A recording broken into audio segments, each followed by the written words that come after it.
দিন প্রতিষ্ঠা করতে হবে। হযরত লোকমান হাকিম ছেলেকে বলেছেন, আমার আদরের সন্তান, আকিমিস সালাহ, নামাজ পড়ো, নামাজ পড়ো। এরপরে হযরত লোকমান হাকিম বলতেছেন, ওয়া'মুর বিল মা'রুফ, ভালো কাজের আদেশ দাও। এটা হলো 6 নম্বর উপদেশ। ভালো কাজের আদেশ দিবা, ভালোর দিকে মানুষদেরকে ডাকবা।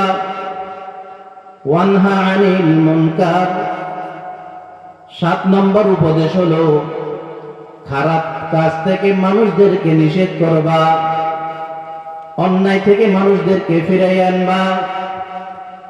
যাকে দেখতেছ অন্যায় পথে আছে তাদেরকে দাওয়াত দাও, ভালোর দিকে ডাকো, ওই অন্যায় থেকে তাকে ফিরাও। 8 নম্বর উপদেশ, ওয়াসবির আলা মা আসাবাক।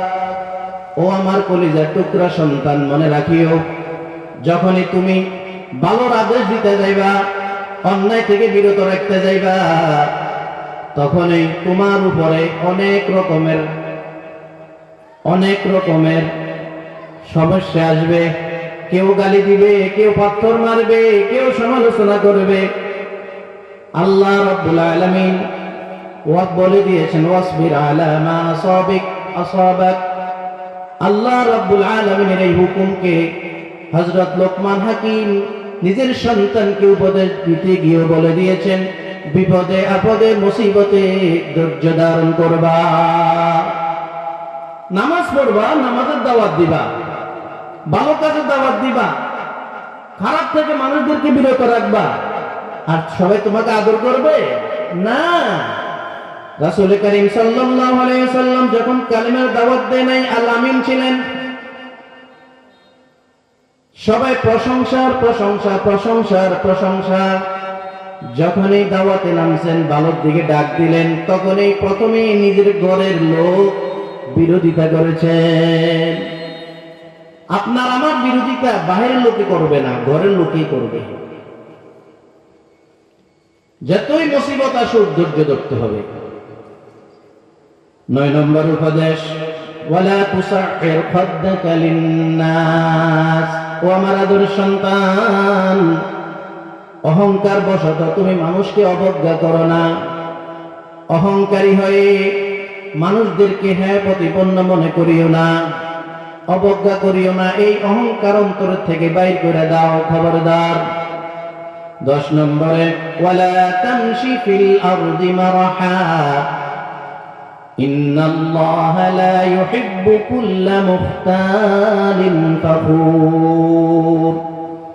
ও আমার আদরের সন্তান, জমিনে দম্ভ ভরে অহংকারী হয়ে চলাফেরা করো না। আল্লাহ রাব্বুল আলামিন বলে দিয়েছেন, ইন্নাল্লাহা লা ইউহিব্বু কুল্লা মুখতালিন ফাখুর। আল্লাহ রাব্বুল আলামিন কোন দাম্ভিক অহংকারীকে পছন্দ করেন না, ভালোবাসেন না। কত সুন্দর উপদেশ বাবা ছেলেকে দিয়েছে।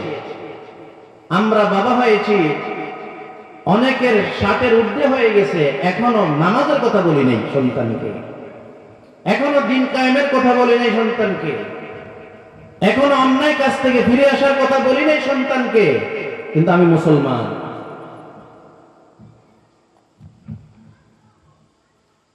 এরপরেই 11 নম্বর উপদেশ যেটা, সেটা হলো ওয়াকসিদ ফি মাশিয়িক। হযরত লোকমান হাকিম বলতেছে, তোমার চলার ক্ষেত্রে মধ্যপন্থা অবলম্বন করিও আমার সন্তান। চলাফেরা করবা মধ্যপন্থা অবলম্বন করে। 12 নম্বরে বলেছেন, ওয়াগদুদ মিন সাউতিক, ইন্না আনকারাল আসওয়াতি লাসাউতুল হামিদ। ও আমার আদরের সন্তান, তোমার আওয়াজকে নিচু রাখিও, নিচু করে রাখিও। বেশি উঁচি আওয়াজে কথা বলিও না, নিচু আওয়াজে কথা বলবা, বড়দের সম্মান দিবা, ছোটদের স্নেহ করবা, আওয়াজকে সবসময় নিচু রাখবা। আল্লাহ রাব্বুল আলামিনের এইগুলো সব হচ্ছে আল্লাহর হুকুম। এই হুকুমগুলো হযরত লোকমান হাকিম উপদেশ হিসেবে সন্তানকে বলেছেন। এই হুকুমগুলো আমরা কয়জনে পালন করতেছি? এই হুকুমগুলো উপদেশ হিসেবে আমরা বাবা হয়ে সন্তানদেরকে কয়জনে বলেছি?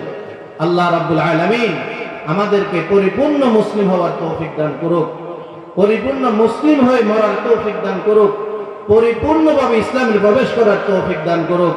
ওয়া আখিরু দাওয়ানা আলহামদুলিল্লাহি রাব্বিল আলামিন ওয়া জাযাকুমুল্লাহু খাইরান।